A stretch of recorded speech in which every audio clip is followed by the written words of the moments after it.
नमस्कार, capital TV में आपका स्वागत है। पीएफआई के ऊपर प्रतिबंध लगा दिया गया। Now it is a banned organisation. लेकिन जो खुलासे हो रहे हैं वो एक से बढ़कर एक। अभी हाल में कर्नाटक में पीएफआई के खिलाफ एक एक्शन हुआ। एनआईए ने उन लोगों को धर पकड़ा जिन लोगों ने 2013 में पटना के गांधी मैदान की रैली में सीरियल बॉम्ब ब्लास्ट करके प्रधानमंत्री मोदी की हत्या करने की साजिश रची थी, तो उसके फाइनेंसर्स को पकड़ा गया। रिपोर्ट्स बता रही हैं कि सिर्फ बिहार में 15,000 से ज्यादा जिहादियों को पीएफआई ने तैयार कर रखा है। पीएफआई के खिलाफ नई चार्जशीट आई है, कई सारे खुलासे उसमें भी हुए हैं। सवाल यह है कि ये जो लोग पीएफआई के समर्थक या पीएफआई के कार्यकर्ता, जो उसके लीडर्स, उनको खत्म करने के लिए उनको पूरी तरीके से नेस्तो नाबूद ऑर्गेनाइजेशन के ऊपर बैन है, लेकिन वो नेटवर्क कभी भी जीवित है जिससे वो लोग पहले से जुड़े हुए थे। इस खतरे के ऊपर चर्चा करने के लिए हमारे साथ अश्विनी उपाध्याय जी हैं। आपका बहुत बहुत स्वागत है। चार्जशीट में तो एनआईए ने बहुत बड़े बड़े खुलासे किए हैं।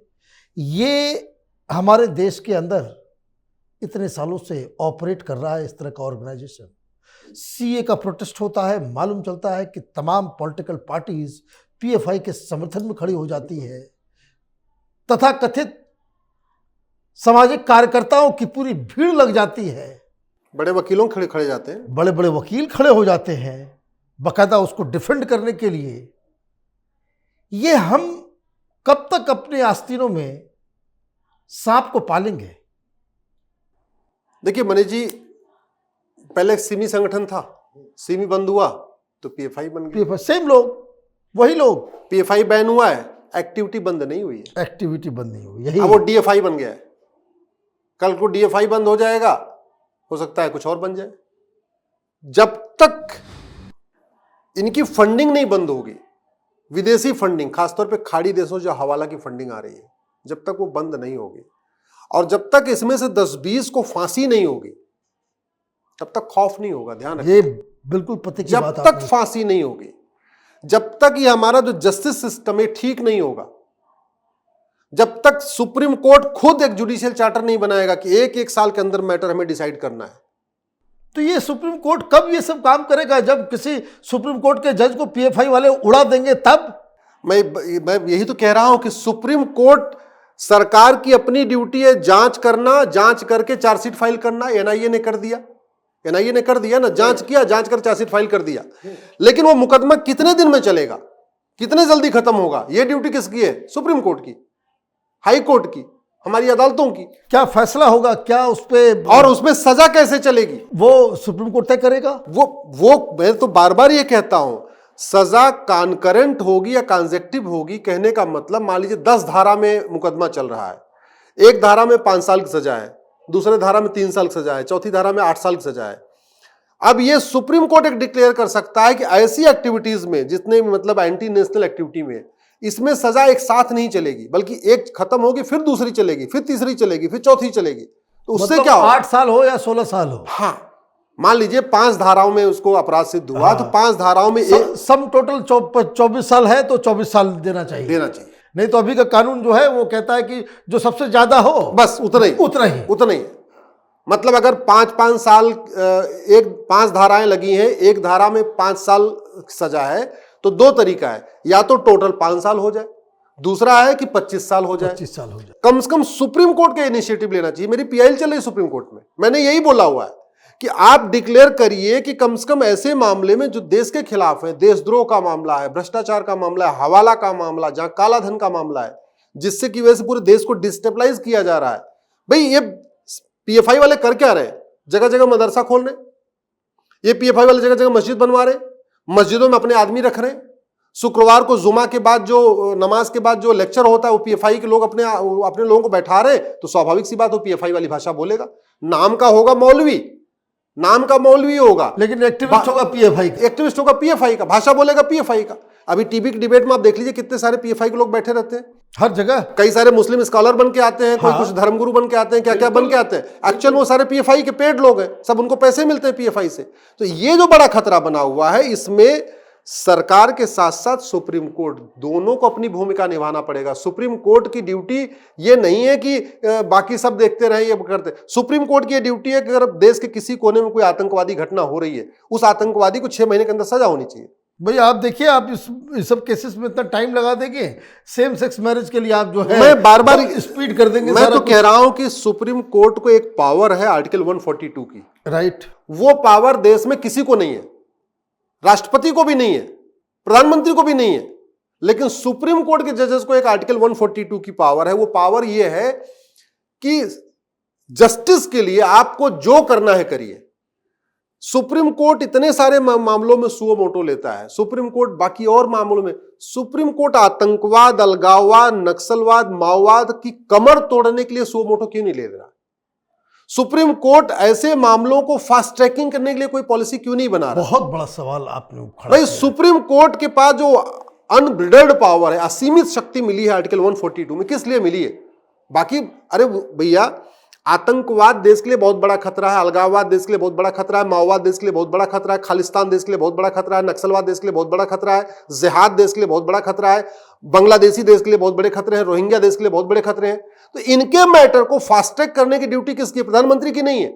इनके मैटर को फास्ट ट्रैक करने की ड्यूटी मुख्यमंत्री की नहीं है। मुख्यमंत्री, प्रधानमंत्री जो मतलब एग्जीक्यूटिव है, जो सरकार, उसकी ड्यूटी है जांच करके मामले को चार्जशीट फाइल कर देना। लेकिन चार्जशीट के बाद 6 महीने के अंदर फैसला होगा, 1 साल के अंदर फैसला होगा, ये ड्यूटी देखना किसकी है? कोर्ट का काम है। अब कोर्ट तारीख पे तारीख दिए जा रहा है। अजमल कसाब को फांसी देने में 7 साल लग गए।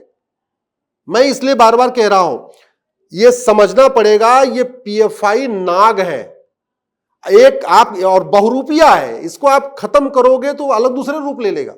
इसलिए जब तक इनकी सजा अलग अलग नहीं चलेगी, ज्यादा इनको सजा नहीं मिलेगी, 100 साल 200 साल सजा इनको नहीं मिलेगी, और जल्दी सजा नहीं मिलेगी। आज अगर इसने अपराध किया, आप 6 महीने के अंदर उसको फांसी दे दो, तो कम से कम 10 और लोग अपराधी बनने से रुक जाएंगे। सही बात। आज अपराध कर रहा है, आपको 10 साल के बाद उसको सजा दे रहे हो, इस बीच में तो कम से कम सैकड़ों और तैयार हो गए। भाई देखिए, सिमी के जितने लोग थे आपने उन्हें छोड़ दिया, वही लोग तो बाद में विष फैलाया और पीएफआई को खड़ा किया। मैं आज आपके माध्यम से मैं इस देश के सामने बहुत फैक्ट रखता हूं। आप मुझे बताइए, पिछले 75 साल में किसी, वो बेअंत सिंह, सतवंत सिंह जिनको फांसी हो गई अलग, याकूब मेनन छोड़ दीजिए, नॉर्मल में किसी माओवादी को, किसी अलगाववादी को, किसी खालिस्तानी को, किसी नक्सली को, किसी पीएफआई वाले को 50 साल की सजा हुई है? बताओ, 50 साल की भी नहीं हुई, कुछ नहीं। तो जस्टिस जल्दी करना ये सुप्रीम कोर्ट की ड्यूटी है। तो जस्टिस जल्दी करने के लिए क्या क्या करना है, जस्टिस जल्दी कैसे होगा, इसको सबसे अच्छा कौन जानता है? सुप्रीम कोर्ट जानता है। स्पीडी जस्टिस कैसे होगा, सुप्रीम कोर्ट जानता है। सुप्रीम कोर्ट को यह भी पता है कि अमेरिका में जल्दी जल्दी मुकदमे कैसे खत्म हो रहे हैं, कनाडा में जल्दी मुकदमे कैसे खत्म हो रहे हैं। भाई, जजेस आपस में मिलते हैं, बात करते हैं, चर्चा करते हैं। तो जब हम बाकी चीजें बेस्ट प्रैक्टिस अडॉप्ट कर सकते हैं, तो हमारा सुप्रीम कोर्ट अमेरिका के सुप्रीम कोर्ट का बेस्ट प्रैक्टिस क्यों नहीं अडॉप्ट कर लेता? हमारा सुप्रीम कोर्ट कनाडा के सुप्रीम कोर्ट की बेस्ट प्रैक्टिस क्यों नहीं अडॉप्ट कर लेता? हमारा सुप्रीम कोर्ट सरकार से क्यों नहीं कहता कि भाई ये काम करो, तुम 10,000 करोड़ रुपए लाओ या 20,000 करोड़ रुपए लाओ, हमें पूरे जुडिशियल रिफॉर्म करना है, हमें इस देश की जस्टिस सिस्टम को पूरा बदलना है? नहीं, वो काम नहीं होगा। ये ड्यूटी, मैंने कहा, सरकार के साथ साथ न्यायपालिका की भी है। इस सबका काम केवल यही है, भारत में सुख शांति रहे, समृद्धि रहे, अलगाववाद कम हो, नक्सलवाद कम हो, माओवाद कम हो। और सुप्रीम कोर्ट की खासतौर पे ड्यूटी है। क्यों? क्योंकि सुप्रीम कोर्ट को कस्टोडियन ऑफ कॉन्स्टिट्यूशन कहा जाता है। Supreme Court protector of fundamental right है। लोगों को जीवन सुख शांति से रहे, ये सुनिश्चित करना केवल सरकार की ड्यूटी नहीं है, ये सुनिश्चित करना कार्यपालिका की भी ड्यूटी है, न्यायपालिका की भी ड्यूटी है, विधायिका की भी ड्यूटी है। कठोर कानून बनाना संसद का काम है, लेकिन उस कानून के हिसाब से इफेक्टिव जुडिशियल सिस्टम बनाना, इफेक्टिव जस्टिस सिस्टम बनाना, जल्दी न्याय देना, ये सुप्रीम कोर्ट का भी काम है। और जब तक पीएफआई है तब तक देश में सुकून नहीं आ सकता। वो जहर फैला रहे। मैं बता रहा हूं ना कि जितनी आपको जगह जगह मज़ारें दिख रही हैं, दरगाहें दिख रही हैं, मस्जिद बन रहे हैं, कुकुर मुत्तिक तरीके से नई नई चीजें डेवलप होती चली जा रही है। कहां से आ रहा है? बाहर से पैसा आ रहा है। पैसा जब तक इनकी फंडिंग नहीं रुकेगी, उसी पैसे के दम पे बड़े बड़े दिग्गज वकील खड़ा कर लेते हैं, उसी पैसे के दम पे अपना मुकदमा लिंगरान करते रहते हैं। इनकी फंडिंग रोकने के लिए इनकी विदेशी फंडिंग रोकना पड़ेगा। उसके लिए मैं बार बार कहता हूं सरकार से, एफसीआरए कानून खत्म कर दीजिए। और कालाधन, हवाला, बेनामी के खिलाफ कम से कम फांसी देने के लिए कानून बनाइए। जब तक फांसी वाला कानून नहीं बन रहा है तब तक सुप्रीम कोर्ट केवल ये कर सकता है कि भाई जितना कालाधन, हवाला, इस टाइप का मामला होगा इसमें सजा एक साथ नहीं चलेगी, एक के बाद एक चलेगी, पूरे दूसरी करीब में चलेगी। चलेगा। आपका बहुत बहुत धन्यवाद, आपने पीएफआई से जुड़े हुए मुद्दे के ऊपर इतनी सारी जानकारियां दी। अगर आपको ये वीडियो पसंद आया तो आप उसे लाइक करें, शेयर करें और कैपिटल टीवी को सब्सक्राइब करें। धन्यवाद।